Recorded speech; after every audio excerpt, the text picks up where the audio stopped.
Assalamualaikum warahmatullahi wabarakatuh. Alhamdulillah nahmaduhu wa nasta'inuhu wa nastaghfiruh. A'udzu billahi min shururi anfusina wa min sayyiati a'malina. May yahdihillahu fala mudilla lahu wa may yudlil fala hadiya lahu. Asyhadu an la ilaha illallah wahdahu la syarika lahu wa asyhadu anna Muhammadan abduhu wa rasuluhu alladzi la nabiyya ba'da, amma ba'd. Jemaah sekalian yang semoga dirahmati oleh Allah Subhanahu wa taala. Alhamdulillah wa syukru ala ni'amillah. Pada kesempatan ini kita dapat majlis kembali di majlis ini yang semoga dirahmati oleh Allah Subhanahu wa taala. Salawat dan salam semoga terlibat curahkan kepada Nabi kita yang mulia Nabi Muhammad SAW, kepada keluarganya, kepada para sahabatnya, serta kepada pengikutnya yang setia sampai yaumul qiyamah. Jemaah sekalian, a'azzanallahu wa iyyakum. Pembahasan kita pada malam ini yaitu pembahasan kitab atau risalah Al-Qawaidul Arba', yang maknanya adalah 4 kaidah penting untuk mengetahui model-model orang-orang yang berbuat kesyirikan di zaman Rasulullah SAW. Jadi kita akan diajak untuk memahami tentang bagaimana orang-orang di zaman Rasulullah yang mendapatkan cap sebagai orang yang musyrik. Sebuah kitab ilmiah yang menerangkan tentang Al-Qawaidul Arba'. Pertama, ketika membahas kitab ini maka Syekhul Islam Muhammad bin Abdul Wahhab rahimahullah beliau berkata, Bismillahirrahmanirrahim, dengan memuji nama Allah, dengan menyebut nama Allah yang Maha Pengasih lagi Maha Penyayang. As'alullahal karim Rabbal arsyil azim. Aku memohon kepada Allah Zat yang Maha Mulia, Rabbal arsyil azim, Rabb yang mengurusi aras yang agung, ayyatawallaka fid dunya wal akhirah, supaya Allah tabaraka wa taala senantiasa melindungimu di dunia maupun di akhirat, wa an yaj'alaka mubarakan aina ma kunta, dan supaya Allah menjadikan kamu diberkahi dimanapun kamu berada.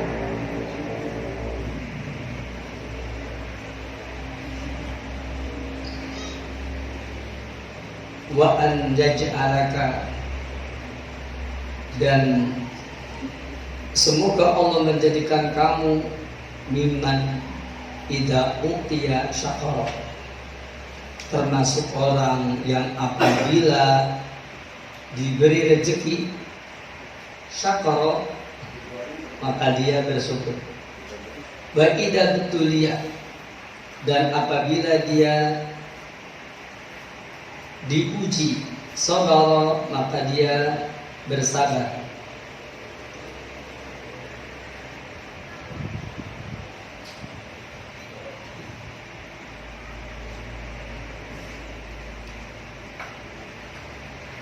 Barakallahu.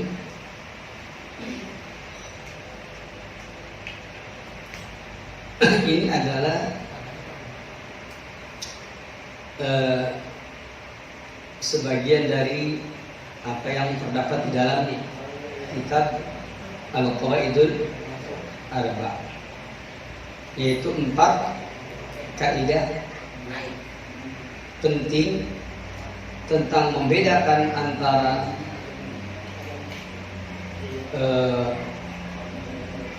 kesyirikan dan bukan kesyirikan.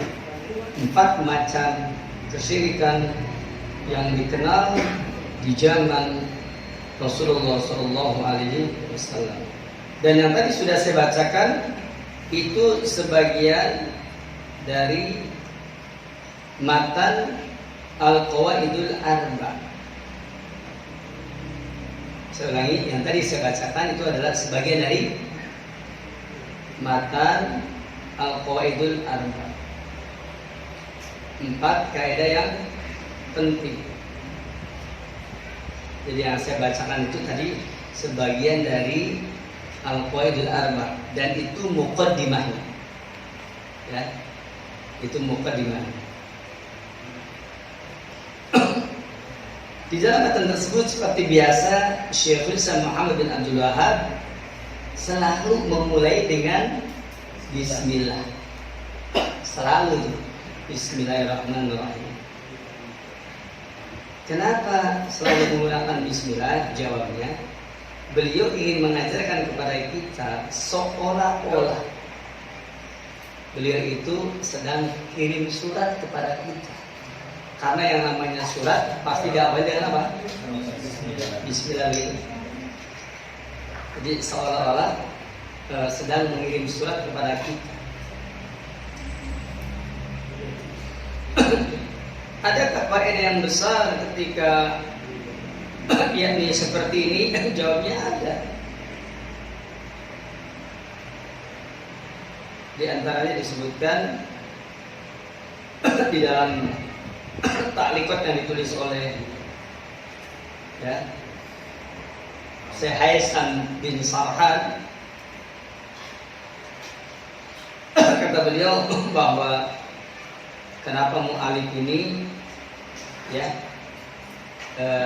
beliau membuat kitab Al-Qawaidul Arba, dan ini adalah matan yang kedua yang beliau tulis dari matan penuntut ilmu, dan di sini dituliskannya Al-Qawaidul Arba itu karena beberapa alasan. Alasan pertama, nasihatu ulama ina bidirusati. Pertama, kenapa kita mesti belajar Al-Qawaidul Arba? Karena ulama kita menasihati supaya mempelajari Al-Qawaidul Arba, 4 kaidah penting. Yang keduanya yaitu iqtidaan bi ulama salafus salih. Yang keduanya adalah iqtida', yakni meneladani para ulama dari kalangan salafus salih. Iqtidaan bi ulama salafus salih, meneladani ulama salafus salih. Kenapa? Karena mereka juga yakni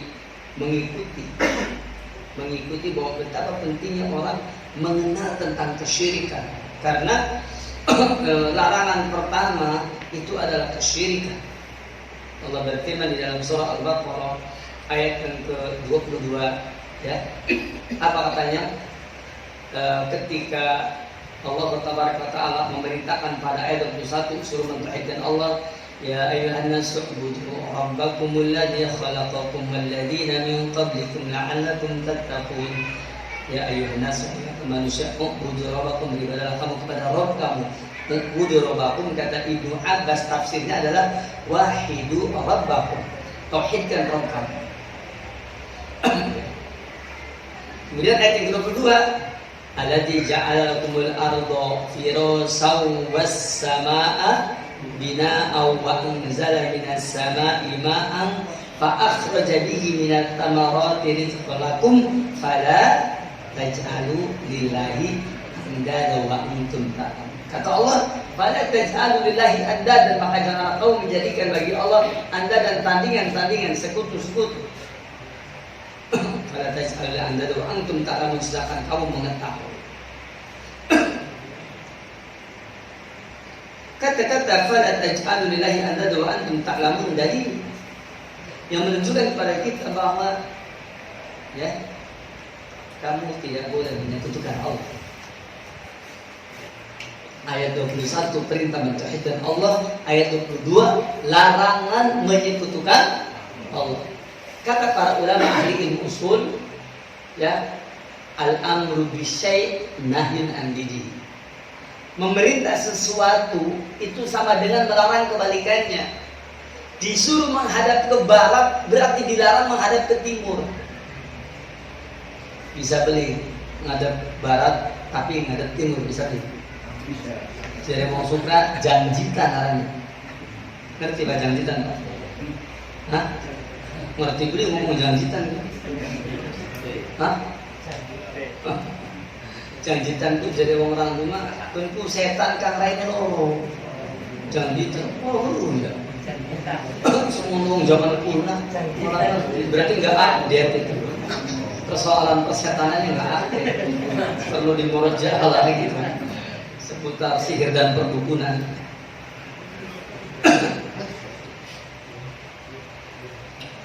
Nah, ketika Allah Taala menerangkan bagaimana dakwahnya para nabi dan rasul, apa katanya? Ya ayyuhal muddatsir, hai ya orang-orang yang berselimut, kum fa'andir, bangunlah, fa'andir, lalu berikanlah peringatan. Apa tafsirnya? Kum fa'andir anisyrik.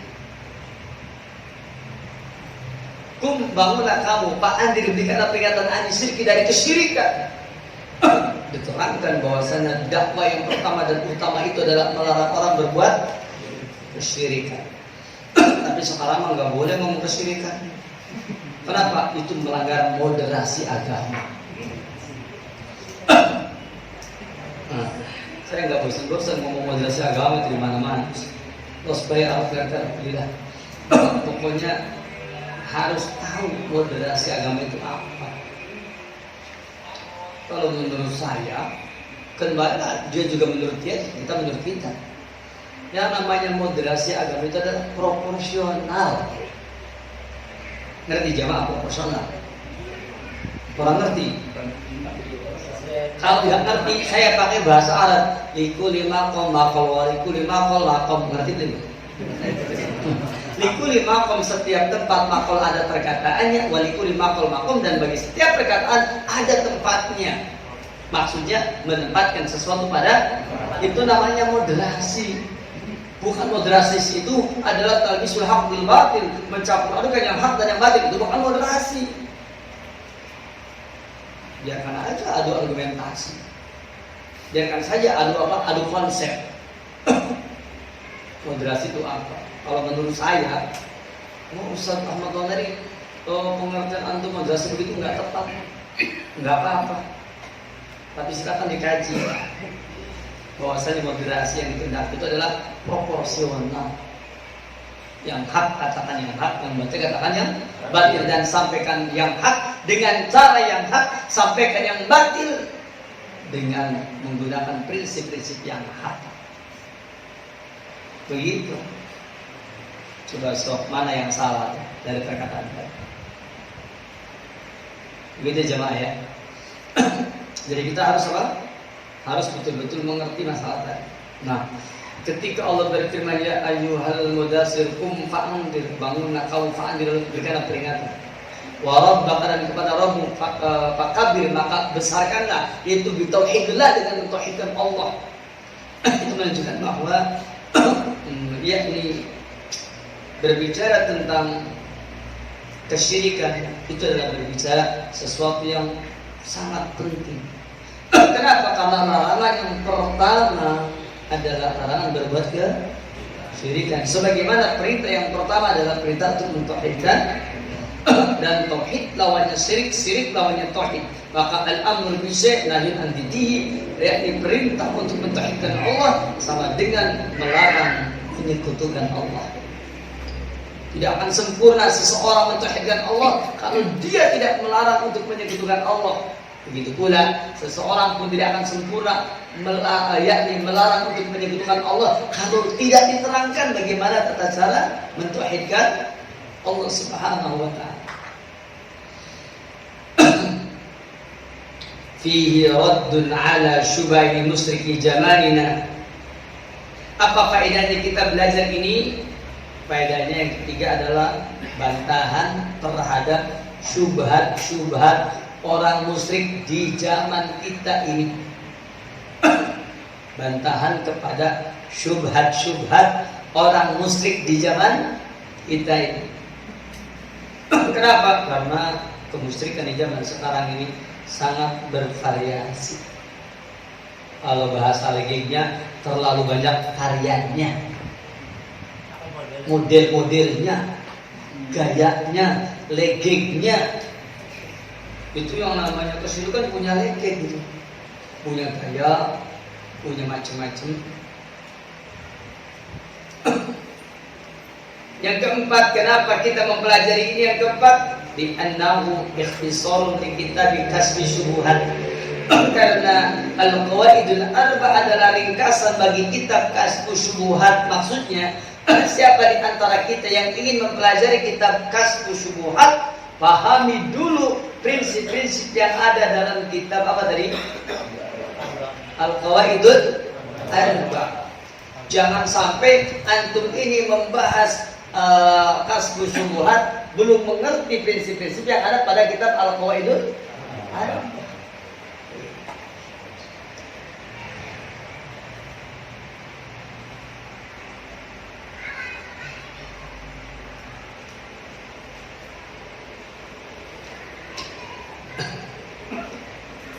Kemudian nabda'u bihi qabla al-bad'i bi kitab kasbi syubhat. Mari kita mulai ya. Kita mulai membahas ya. Kita mulai sebelum membahas kitab kasbu syubhat hatta la ya'laq bi nafsi talibil ilmi ayyu syubhatin. Supaya tidak ada yang masih menggantung pada diri seorang penuntut ilmu syubhat apapun yang berkenaan dengan kesyirikan. Jadi siapa yang belajar kitab kasbu syubuhat, kitab Al-Qawaidul Arba, risalah Al-Qawaidul Arba, berarti dia telah belajar tentang ringkasan kitab kasbu syubuhat. Maka sebelum kita membaca kitab kasbu syubuhat, lebih dahulu bacalah kitab Al-Qawaidul Arba. 4 kaidah kesyirikan.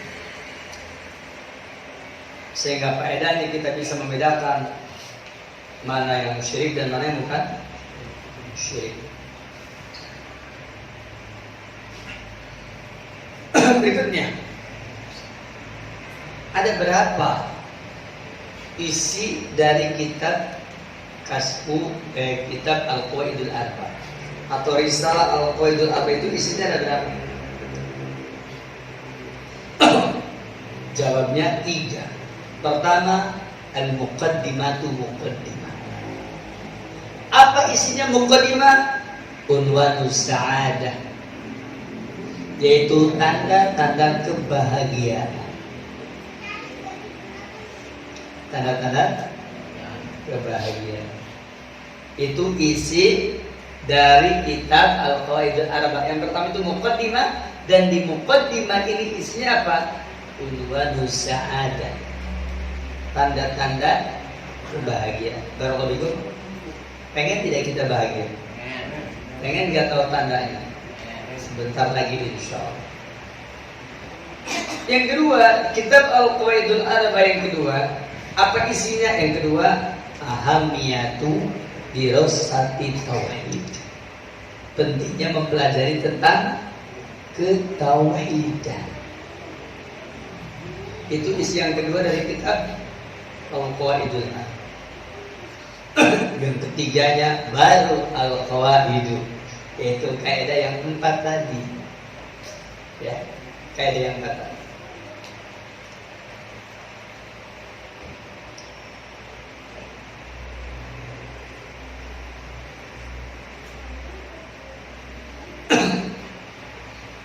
Assalamualaikum jemaah sekalian.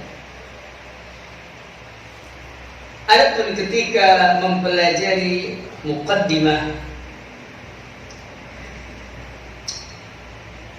dan dalam pembahasan muqaddimah ini di dalamnya berisi tentang unwanus sa'adah, yaitu tanda as-sa'adah, tanda kebahagiaan. Dan tadi sudah saya terangkan bahwa Syekhul Islam Muhammad bin Abdul Wahab, beliau selalu ketika menulis risalah diawali dengan Bismillahirrahmanirrahim. Apa tujuannya?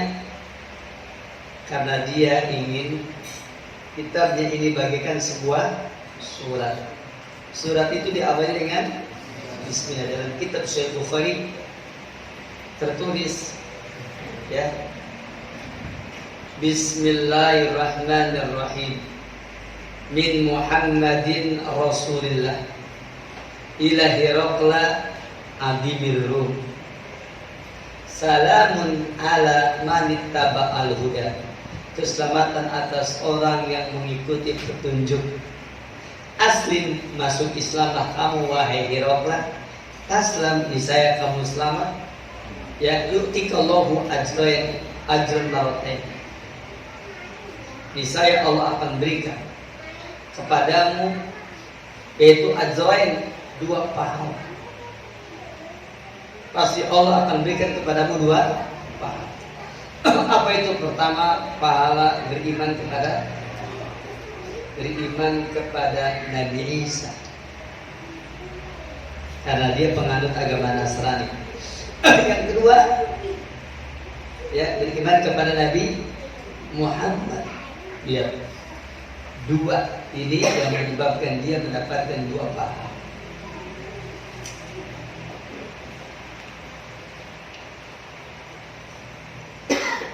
Jadi Bismillah itu ya seperti itu.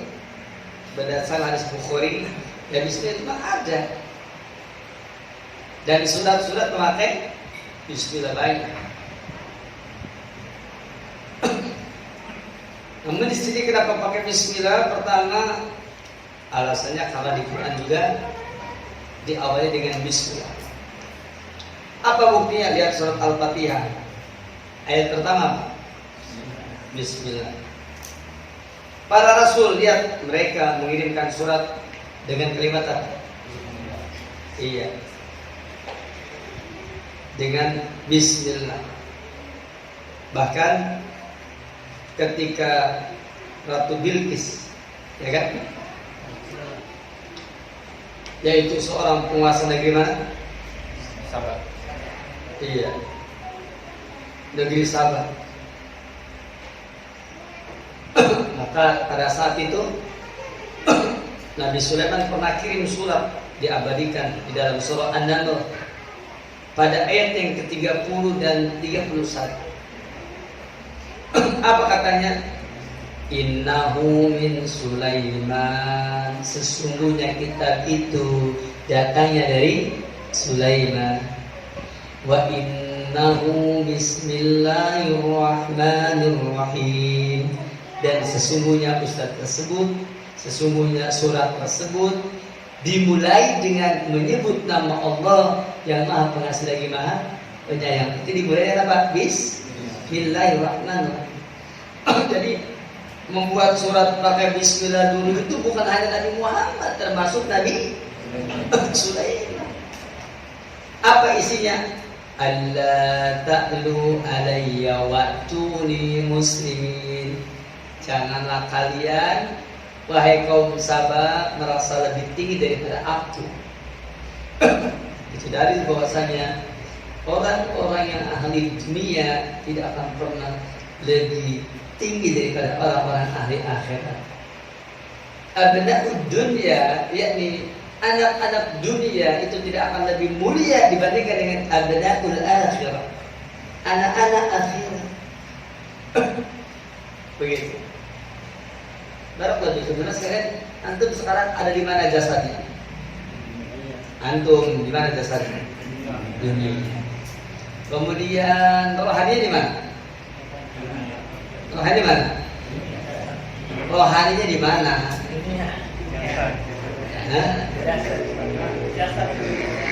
Jasmaninya di dunia. Rohaninya di mana? Di dunia. Perasaannya di mana? di dunia pantas tak eling penting dunia kan jasad kita di dunia, tapi perasaan kita seakan-akan sudah sampai di. Tahukah kita kalau perasaan kita sudah sampai di sana, maka kita akan tahu bahwa memang hidup ini bersifat sementara dan kita akan kembali kepada Allah. Lihat kalau kita istisyaratnya Nabi Sulaiman kepada Ratu Bilqis. Ratu Bilqis itu adalah seorang wanita yang memiliki kekuasaan. Tidak kemudian ayo Bilqis kita join aja deh.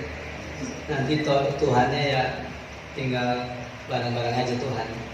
Kan toleran. Kita masing-masing aja Tuhannya. Maka dakwah Nabi Sulaiman alla ta'lu alayya. Janganlah kalian wahai kaum Saba merasa lebih tinggi daripada aku. Wahduni, datanglah kepada kaum muslimin dengan berserah diri. Masya Allah. Kayaknya kalau ada negeri Islam pemimpinnya mengatakan seperti ini kepada orang-orang kafir, viral itu di medsos. Kenapa? Berani amat itu. Wahai Presiden Amerika, ya, umpamanya begitu, masuk Islamlah kamu, aslim taslan, yutikallahu ajraini. Masuk Islamlah kamu, kalau agamamu itu yakni bukan agama Islam, agama Nasrani umpamanya, pasti Allah akan berikan kepada kamu 2 pahala. Pahala karena kamu beriman kepada Nabi Isa, yang keduanya karena beriman kepada Nabi Muhammad SAW.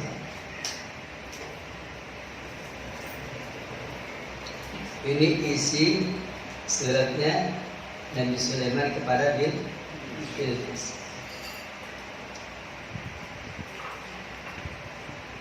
Kita menggunakan bismillah ya seperti yang disuterakan termasuk ya dalam rangka mengikuti orang yang sebelum kita dari para ulama dan juga para salafus saleh. Di antara kebiasaan mereka adalah mengawali karangan-karangan mereka, mengawali karya ilmiah mereka dengan bismillah. Dan yang ketiganya kita menggunakan bismillah, yakni Syekhul Islam Muhammad Abdul dalam rangka apa? Min babi tabaruki bismillahil karim, yaitu mengambil keberkahan ya dengan nama Allah yang mulia. Nah, setelah ini kemudian apa?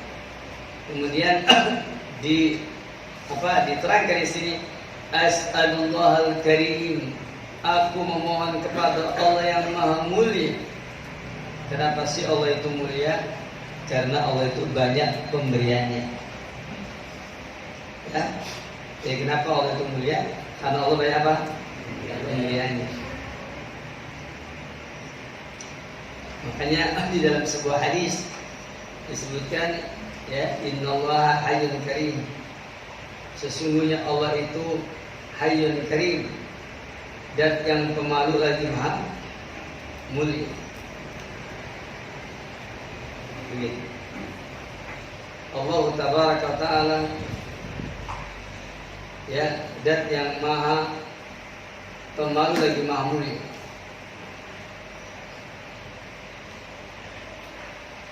Kenapa demikian? Karena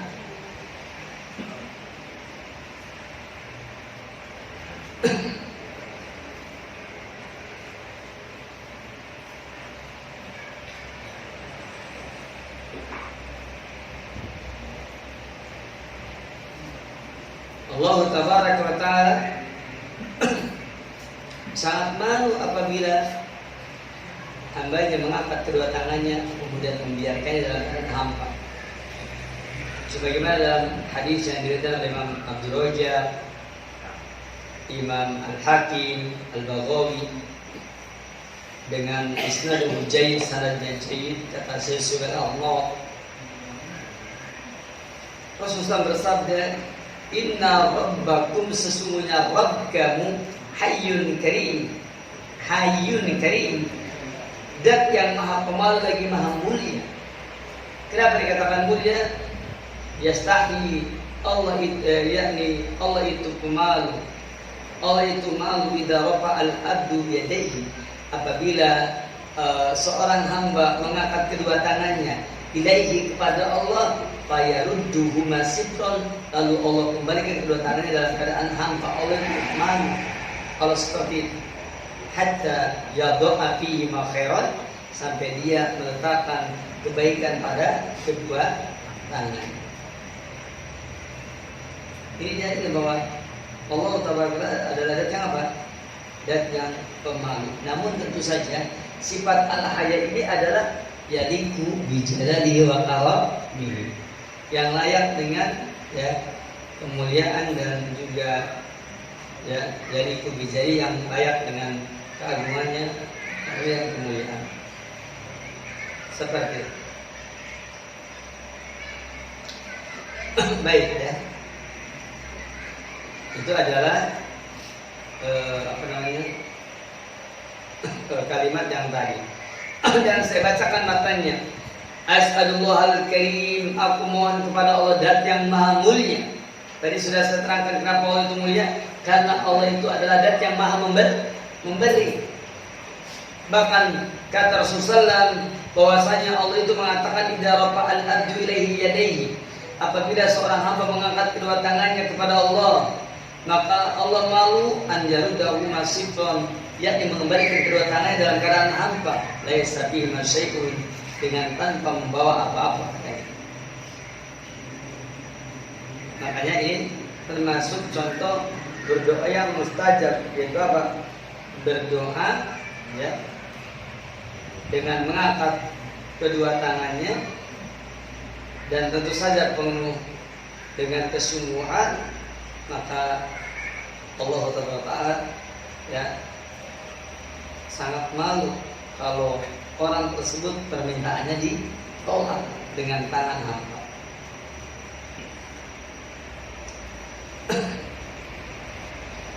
Rabbul Arsyil Azim, Allah adalah Rabb Arsy yang agung.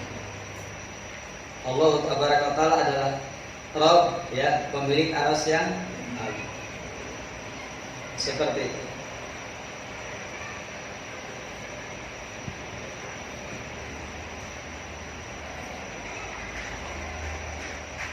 Allah Taala yakni pemilik Arsy yang agung.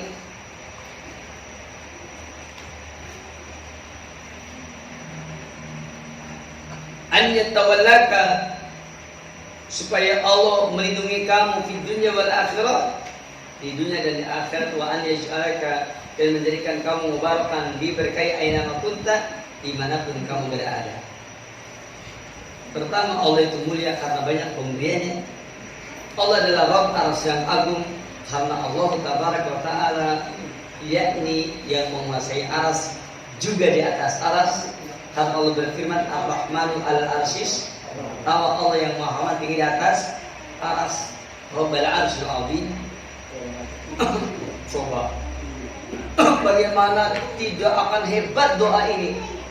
Kata Syekhul Islam Muhammad bin Abdul Wahab, aku mohon kepada Allah yang mulia. Allah mulia lantaran banyak pemberiannya. Dan kita berdoa karena kita pengen dia apa? Pengen dikasih, pengen diberi. Jadi bagus sekali bukan dimana. Kemudian Rabbul Arsyil Azim, Allah itu adalah Rabb pemilik arsy yang agung. Tidak ada makhluk yang terbesar melebihi apa tadi? Arsy.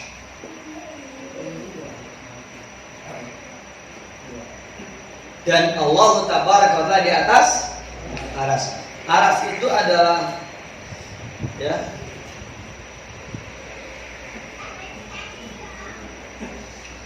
makhluk yang terbesar, dan Allah itu di atas arsy. Ar-Rahmanu 'alal 'arsy istawa, Allah yang maha rahman tinggi di atas arsy. Allah itu di atas arsy.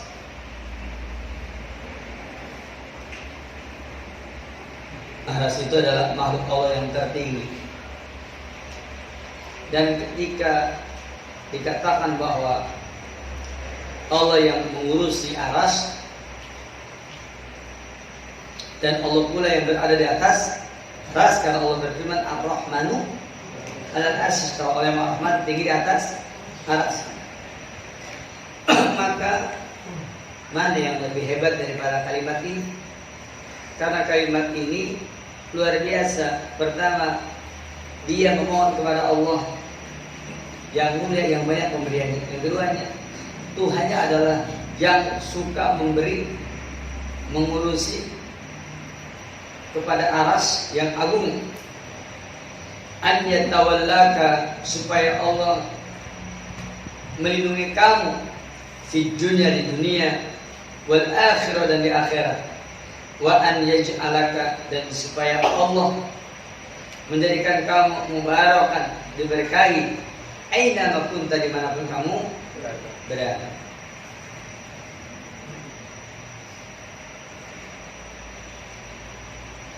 Pada paragraf yang pertama ini ingin menjelaskan kepada kita bahwa nafas kita berusaha untuk menjadi orang yang apa?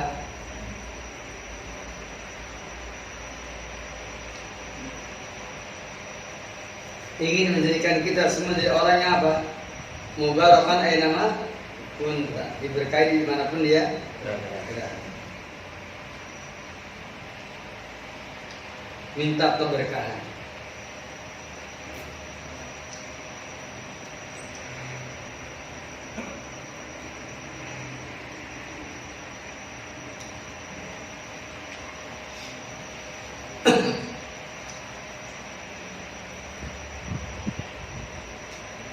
Kemudian wa an yaj'alaka mimman idza u'tiya syakar, dan semoga Allah menjadikan kamu termasuk orang yang apabila diberi dia bersyukur.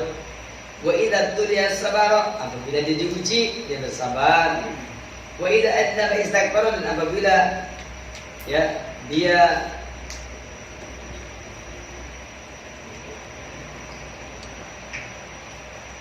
berbuat dosa maka istakbar, dia pun beristighfar.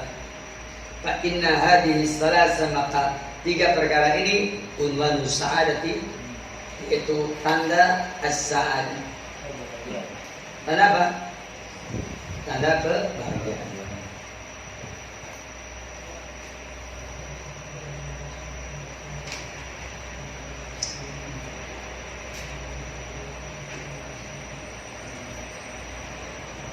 Nah, ini poin pertama sampai di sini, ya. Bahwa inna hadhihi salasa, sesungguhnya tiga perkara ini adalah unwanu sa'adah, tanda kebahagiaan. Paragraf pertama meminta untuk menjadi orang yang diberkahi dimanapun berada. Jadi ternyata apa? Setelah meminta kepada Allah yang maha mulia, Allah itu mulia karena banyak pemberiannya. Yang keduanya, Allah adalah Rabbul Arsyil Azim. Ini bertawasul dengan apa? Dengan al-asmaul husna. Aku mohon kepada Allah, itu Rabb Arsy yang agung. Dan kita tahu tidak ada yakni makhluk yang lebih besar daripada Arsy. Tidak ada yang besar daripada Arsy. Dan Allah di atas Arsy. Kemudian yang ketiganya, an yatawallaka fid dunya wal akhirah, tidak ada permintaan yang terbaik kecuali mendapatkan perlindungan di dunia dan di akhirat. Apa perlindungan yang paling penting di dunia? Apa? Awak mulus, kalau ditiba, mungkin apa tidak? Enggak mungkin. Bisa aja orang itu jatuh. Apa yang kita minta perlindungan kepada Allah di dunia dan di akhirat? Di dunia apa? Di dunia. Apakah bisa kita minta perlindungan supaya harta kita jangan pernah ada yang hilang? Rezeki kita jangan sampai ada yang hilang. Bahkan duit kita kalau bisa yang awet gitu. Sehingga nggak pernah hilang, bisa nggak? Ya bisa. Atau pasangan kita nggak boleh hilang, bisa nggak? Nggak jamin. Kadang-kadang hilangnya belum sudah dihilangkan. Apa itu wa an yatawallaka fid dunya wal akhirah? Semoga Allah melindungi kamu di dunia dan akhirat. Melindungi kamu di dunia, yang terpenting adalah melindungi kamu dari dipalingkan dari petunjuk. Itu perkara yang terpenting.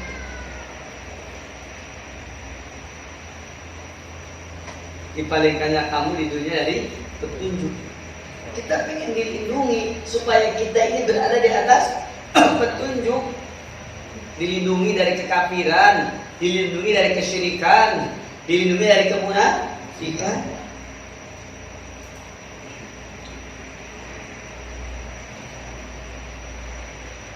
Wal akhirah, dan semoga Allah melindungi engkau, semoga Allah melindungi kamu. Ini doanya Syekh Muhammad bin Abdullah untuk kita. Semoga Allah melindungi kamu di akhirat. Dari apa? Dari azab neraka. Dari apa lagi? Dari murka Allah. Coba perhatikan. Ini doa bagus sekali. Bagus sekali. Bukan bagus lagi, bagus sekali.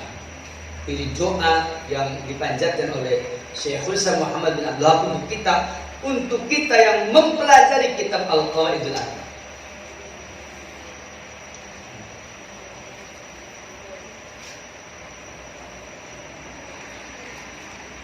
Jadi kalau kita ini yakni belum membaca, tidak membaca kitab ini, kita tidak akan membaca doanya beliau. Mana yang lebih hebat daripada mendapatkan perlindungan, ya, di dunia dan di akhirat. Di dunia, perlindungan yang terpenting adalah perlindungan di atas hidayah. Kalau antum sudah mendapatkan hidayah sunnah, antum dapat hidayah sunnah. Namun antum terkadang benci dengan sebagian dai yang membawa hidayah sunnah.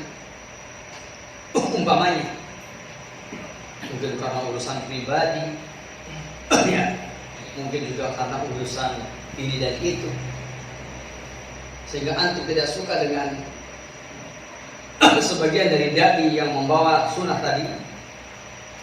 Maka kebencian kita kepada dia jangan dikaitkan dengan sunnahnya sama sekali. Jangan dikaitkan dengan agamanya. Itu urusan pribadimu saja. Kenapa? Karena dia telah menjadi sebab kebaikan bagi kita, sehingga kita mengenal sunnah. Begitu.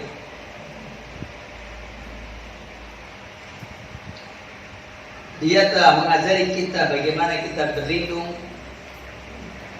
dari kesesatan. Bagaimana caranya supaya kita tetap berada atas jalan yang lurus. Wa an yaj'alaka mubarakan aina ma kunta, dan semoga Allah memberikan kamu diberkahi dimanapun berada. Berkah. Jadi apa aja berkah. Jadi suami berkah, jadi anak berkah, jadi murid berkah, jadi guru berkah, jadi menantu berkah. Al-barakatu hiya aziyadatu anil khair. Berkah itu adalah tambahan dari kebaikan. Ini paragraf yang pertama luar biasa. Seperti yang Allah firmankan di dalam surah Maryam ayat yang ke-31. Ya. Bisa juga ayat yang sebelumnya. Nabi Isa bin Maryam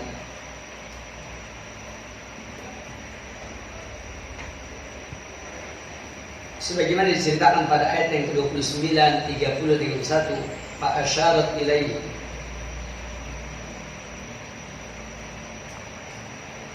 Maryam berisyarat kepada bayi tersebut, yaitu Nabi Isa. Ketika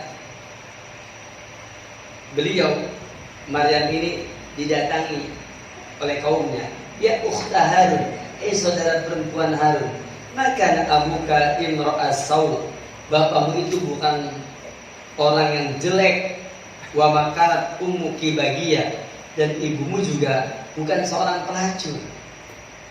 Kenapa? Karena Maryam hamil tanpa suami. Itu Maryam asli. Adapun yang sekarang itu Maryam enggak asli. Maryam KW. Ya.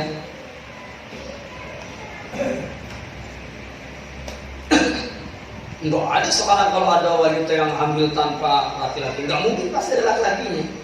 Cuma kan laki-laki zaman sekarang kan terbagi dua. Ada yang kesatria, berarti tidak tahu malu, bilang.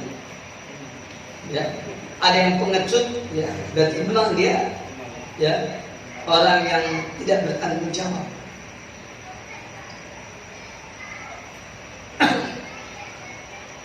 Kalau Maryam dipanggil ya ukhta Maryam, ya ukhta Harun, saudara perempuan Harun, maka abuki imra'a sau'in, bapak hubungan seorang yang buruk, maka umuki bagia, dan ibumu juga bukan seorang pelacur.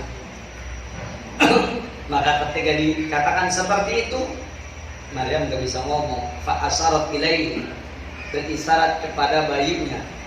Qalu, kata mereka, kaifa nukallimu man kana fil mahdi sabiyya. Maryam, bagaimana mungkin kami bisa ngomong dengan bayi yang ada dalam buaya?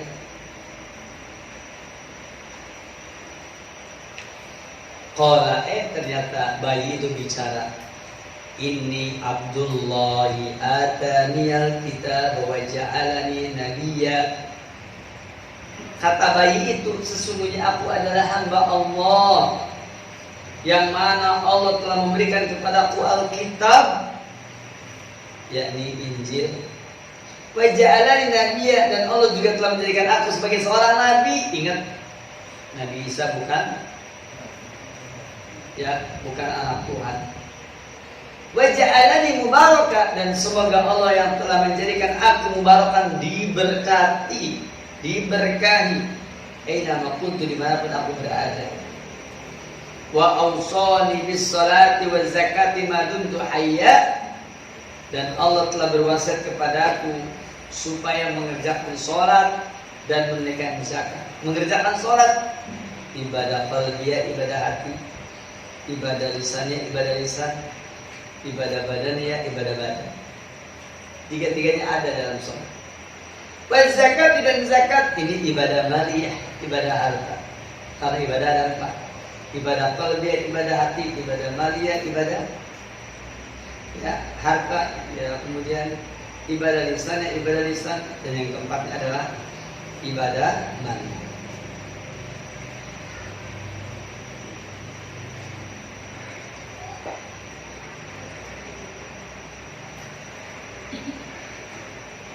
Kata-kata wa ja'alani mubarakan aina ma kuntu wa awsani bis salati wa zakati ma dumtu hayya, ini merupakan sesuatu yang luar biasa. Bahkan kata Nabi Isa apa? Wa barun bi walidati wa lam yaj'alni jabbaran syaqiyya. Dan dia berbakti, wa barun bi walidati, dan berbakti kepada ibuku, wa lam yaj'alni, berbuat baik kepada ibuku, walam yaj'ali, dan dia tidak menjadikan aku jabbaran syaqiyya, orang yang jabbar. Apa itu makna jabbar syaqiyya? Jabbar adalah orang yang bengis, orang yang sombong. Syaqiyya adalah orang yang celaka karena bermaksud kepada Rabbnya. Di sini katakan, yakni pada ayat ke-31, wa ja'alani mubarakan aina ma kuntu. Sama enggak dalam mukadimah itu? Sama. Mukadimah itu diambil dari surah Maryam ayat 31. Nah, setelah itu kemudian, setelah mukadimah yang isinya adalah permohonan mendapatkan keberkahan, maka yang kedua baru masuk pada mukadimah yang sesungguhnya apa? Wa an yaj'alaka, dan semoga Allah menjadikan kamu miman, termasuk orang yang tidak mu'tiya syakar, apabila dia diberi maka dia bersyukur. Wa idza tuliya sabar, apabila diuji dia bersabar. Wa idza adzaba istakbar, dan apabila dia berdosa maka dia minta ampun. Fa inna hadhihi salasa unwanus sa'adah, dan inilah tanda-tanda kebahagiaan. Jadi tanda bahagia itu cuma 3. Tidak u'tiya syakara, kalau diberi nikmat dia bersyukur. Wa idza tuliya sabara, kalau dia diuji maka dia bersabar. Yang ketiganya wa idza adzaba istighfar, apabila berdosa dia istighfar, yakni segera mohon ampun kepada Allah Subhanahu wa taala. Begitu.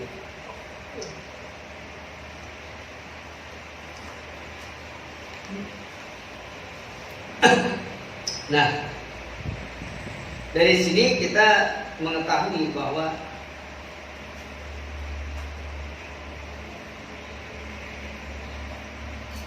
di mukadimah dari kitab ini, ya ini luar biasa, di mukadimahnya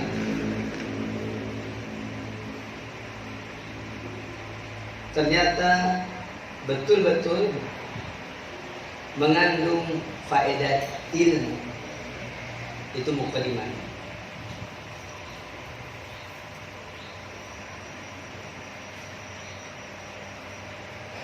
Betul-betul mengandung faedah ilmu.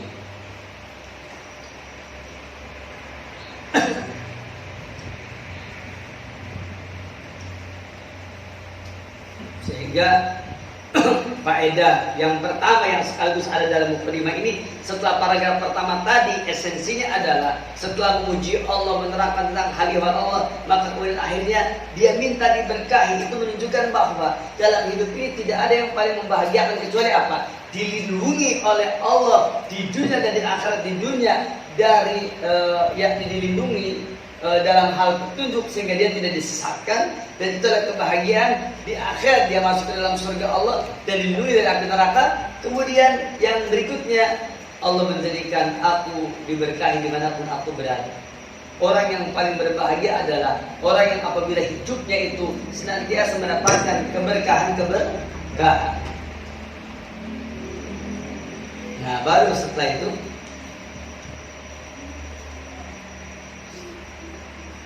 apa? Disebutkan 3 tanda-tanda kebahagiaan. Apa katanya? Tanda kebahagiaan yang tiga itu adalah apa? 1, idza utiya syakar. Apabila diberi nikmat dia bersyukur. Idza utiya syakar.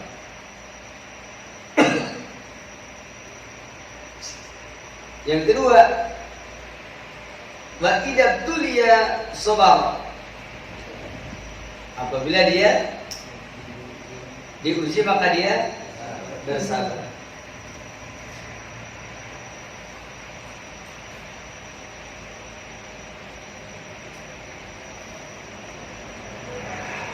Wa idza adnaba istaghfara, dan apabila dia berdosa maka dia beristighfar. Nah, pertanyaannya, bagaimana orang bisa bahagia? 1, kalau dia ini diberi kenikmatan dia bersyukur. Jadi kita tahu kan yang namanya al-ato, yang namanya pemberian itu pasti datang dari siapa? Dari Allah. Dan itu merupakan nikmat. Apa nikmat? Nikmat apa nikmat? Nikmat. Nikmat pakai ain, bukan nikmat pakai qa. Nikmat.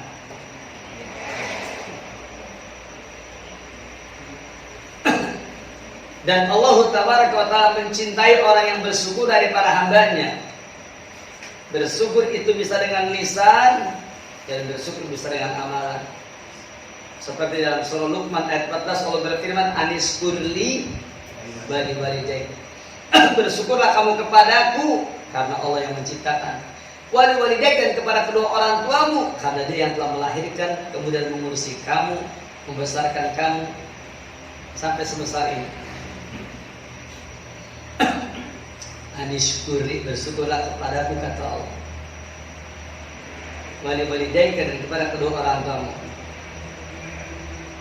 Bagaimana caranya bersyukur? Bil maqul, dengan cara mengucapkan alhamdulillah. Alhamdulillah binikmati musallati itu bil maqul. Wabil amal, dan dengan amalan. Bagaimana bersyukur dengan amalan? beribadah. Apa itu yang namanya asyukru syukur? Dalam kitab At-Ta'rif dikatakan asyukru syukur itu adalah surfu ma'an amallahu lima khuliqa lahu, memberikan nikmat yang sudah Allah berikan kepada, yakni sesuai dengan tujuan diciptakannya manusia itu beribadah.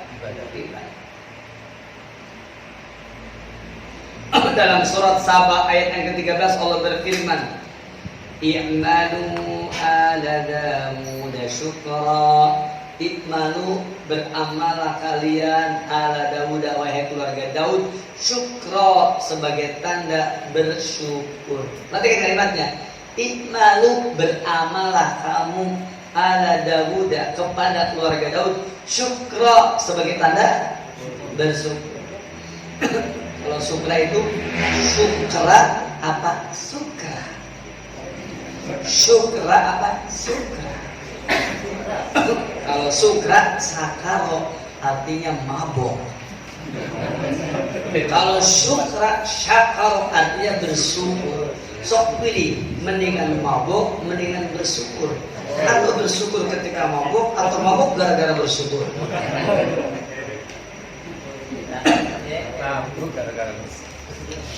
I'malu ala Daud syukra, beramalah kalian kepada keluarga Daud, apa katanya? Sebagai tanda. Berarti tandanya orang bersyukur dengan cara apa tadi? Iya, beramal. Hada min jihatil amal. Ada lagi yang dalam bentuk perkataan dan dalam bentuk perbuatan. Contoh dalam surah Al-Baqarah ayat 152. Washkuruni wa la takfurun. Bersyukurlah engkau kepadaku dengan mengucapkan alhamdulillah. Yang keduanya beribadah.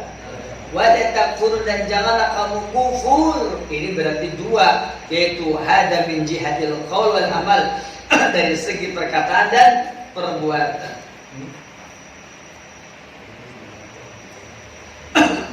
Barakallahu.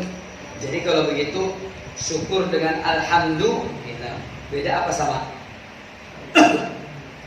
Syukur dengan alhamdulillah beda apa sama?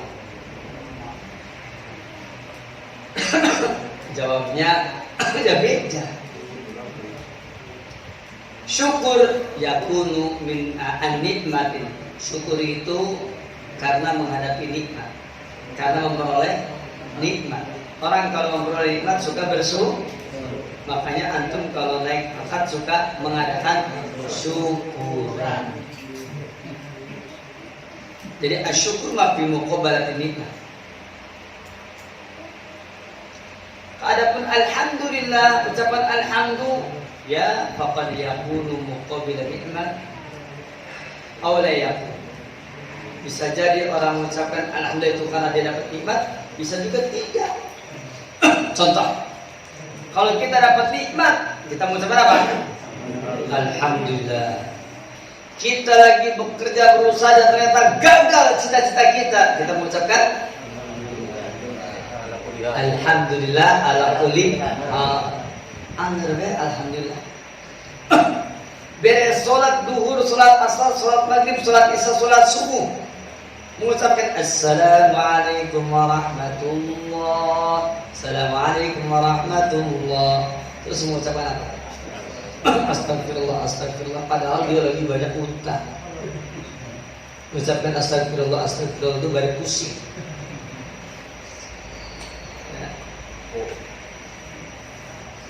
Ya begitu apa? Subhanallah, subhanallah, subhanallah, alhamdulillah. Padahal dia lagi pusing, tetap aja alhamdulillah.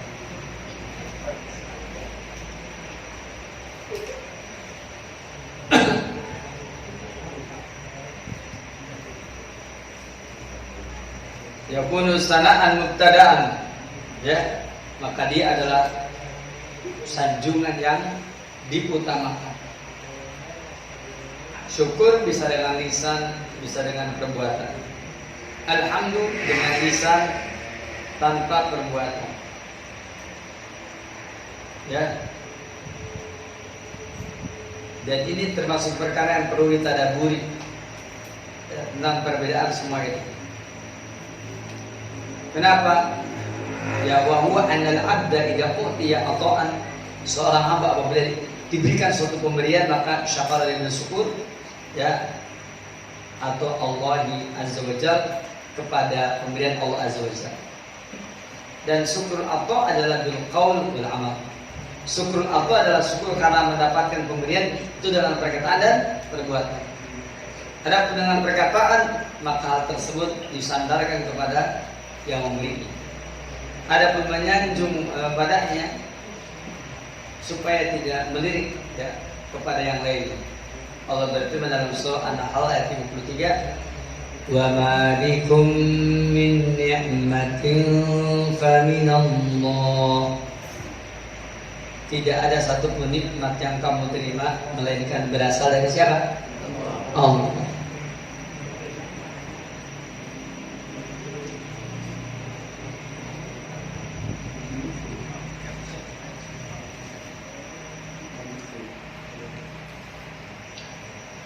Begitu pula Allah berfirman selain dalam surah An-Nahl ayat 53, Allah berfirman dalam surah An-Nahl ayat 83. Kata Allah, "Ya'rifuna ni'matallahi tsumma yunkirunaha." Mereka mengenal, mengetahui nikmat Allah, kemudian mereka mengingkarinya.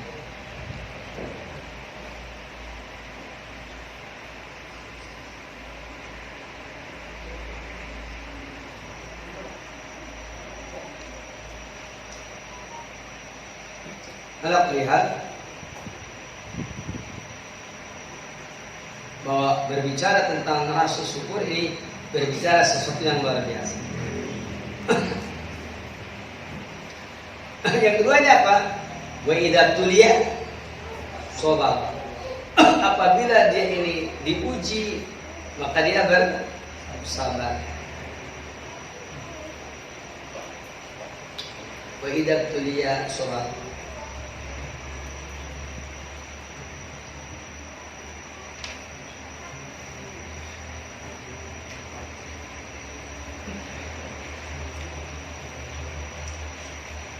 Bila seorang hamba ya dia diuji dengan al-ibtila maka hendaklah dia bersabar.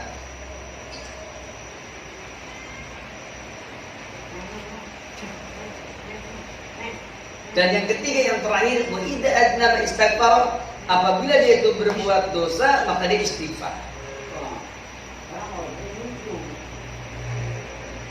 Maka dia beristighfar.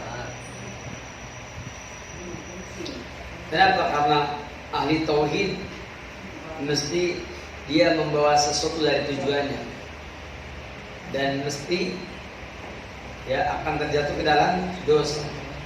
Bisa jadi dosa kecil atau dosa besar. Maka Allah Taala dengan namanya yaitu Al-Ghafur dan yang Maha Pengampun dan selalu mengampuni apa yang ada pada hambanya. Maka wala budda an yadhara asal dari itmi, mestilah tampak ya bekas dari nama tersebut ya fi bariyati wa malakuti, yaitu di daratan ya dan juga dalam kekuasaannya ya. Lihada yuhibbullahu ya min abdi al-muwahhid. Oleh karena inilah Allah Taala mencintai yaitu hambanya yang ahli tauhid al-mukhlis, yang ikhlas, an yakuna daiman istighfar, dia terus menerus istighfar, wala budda lil muwahhid min dzalik, dan ahli tauhid dapat selalu seperti itu.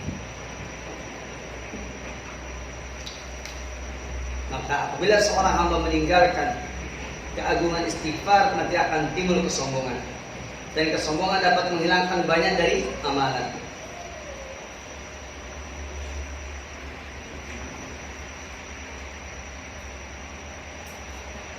Demikian mungkin yang pertama yaitu muqaddimah, di mana orang itu akan berbahagia apabila ada punya tiga hal. Yaitu pertama apa? Apabila dikasih dia bersyukur. Yang kedua apa? Apabila diuji bersabar. Yang ketiga apa? Insyaallah mudah-mudahan kita termasuk orang yang bahagia dengan tiga prinsip. Ingat terus ya prinsip yang tiga ini. Ya. Karena apa? Karena manusia itu waktunya cuma 4. Satu, pada saat senang. Kedua, pada saat susah. Yang ketiga, pada saat taat. Yang keempat, pada saat maksiat. La khamisalah, enggak ada waktu yang kelima, udah. Antum yang hadir di sini sedang taat atau sedang maksiat? Dohirnya taat, kan begitu. Ya, ini sedang senang apa sedang sedih? Yang senang ya ngajinya rada konsentrasi, yang sedih ya tambah konsentrasi. Kenapa? Usaha kembali pikiran. Begitu ya. Demikian cukup sampai di sini. Jadi persilakan barangkali ada pertanyaan. Fadhil Mas.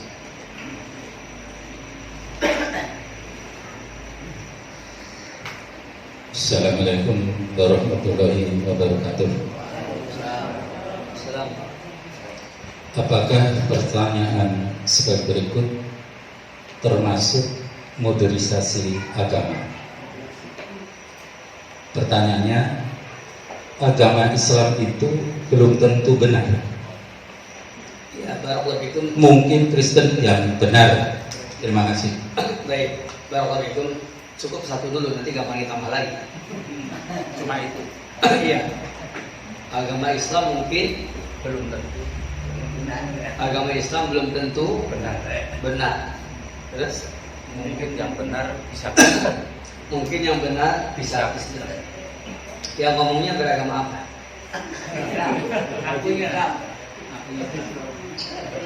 boleh disebutkan Ya, walaupun tidak disebut juga kan saya nanya agamanya aja.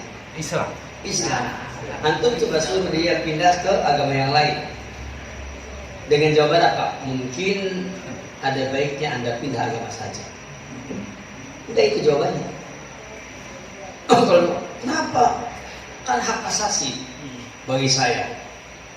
Kalau sudah sama-sama benar, maka tidak ada asasi. Tetapi pilihan. Dan saya anjurkan sebagai bukti perkataan Anda, lebih baik Anda pindah agama. Loh, ini pemaksaan bukan, ini ketulusan. Ini bukan pemaksaan, ketulusan. Sebagaimana engkau berkata yang tadi penuh ketulusan, saya juga ngomong begini penuh dengan ketulusan. Gitu ya. Dicoba nanti kapan-kapan kalau ketemu ya. Jadi Allah. Yang kedua Pak Guru, sudah satu aja. Cukup. Baik.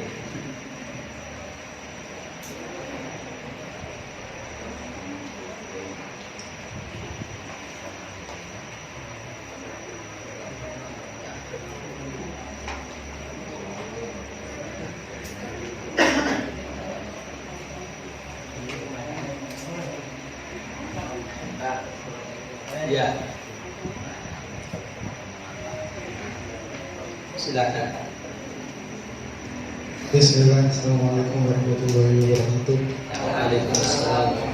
Apa Ustaz bertanya, tadi di pembahasan mukadimah terdapat pembahasan tanda-tanda kebahagiaan. Yang pertama adalah bersyukur, kemudian bersabar dan beristighfar.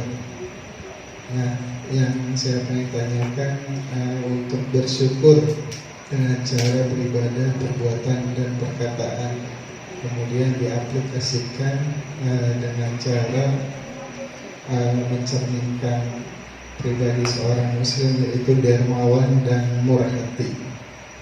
Nah, apa yang lebih afdol atau lebih utama Ustaz dengan contoh seperti ini? Ketika kita berumah tangga, kita mempunyai harta, kemudian lebih afdol kita dermawankan atau sedekahkan atau untuk ditabung.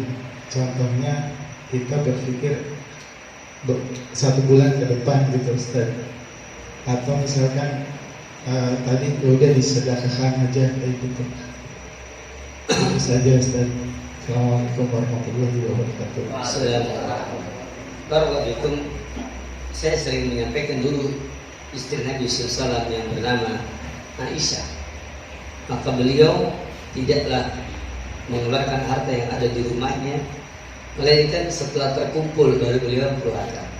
Itu adalah thariqah Aisyah di dalam menderma, ya, di dalam berinfak, di dalam bersedekah.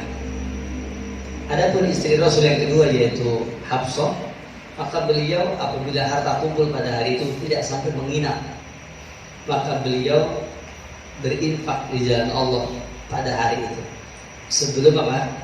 Sebelum harta itu menginap. Ini menunjukkan bahwa dua-duanya tidak ada masalah. Tergantung mana yang dipandang ya paling bermanfaat bagi umat. Kalau umpamanya sedekah kita dengan dikumpulkan terlebih dahulu itu lebih bermanfaat, maka lakukan. Kalau umpamanya yakni derma kita tidak perlu menunggu dikumpulkan ya, atau terkumpul semuanya, cukup ketika ada berapa kita dermakan, itu pun tidak ada masalah karena masing-masing sesuai dengan keadaan. Demikian barangkali Wallahu ta'ala a'lam.